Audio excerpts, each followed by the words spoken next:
Alright, you guys, for those worried about the tick, she's all good now. My recommendation for you guys, if your motor's been sitting for a while, or what has worked for me, is basically sitting at like 2000 RPM for around 2 minutes. That seems to do the trick typically. And on our E420, I use a product called Rizlone Edge and Conditioner, and that helped my lifter tick on that car, and doing the same process, 2K RPM for 2 minutes.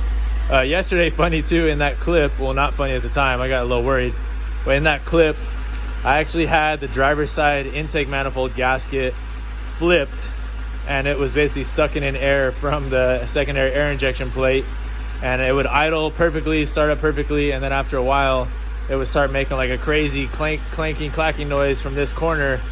And from prior experience of accidentally leaving the SAI block-off plates off, I kind of knew the sound, and then I started looking that way, and I realized, oh, I put the gasket on backwards. So anyways, runs really good now, and I'm happy.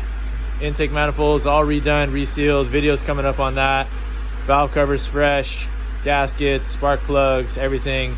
And I'm getting smoked out in my garage right now, so I'm gonna shut it off. But anyways, she's all good. We're moving on, moving forward. Next up is this.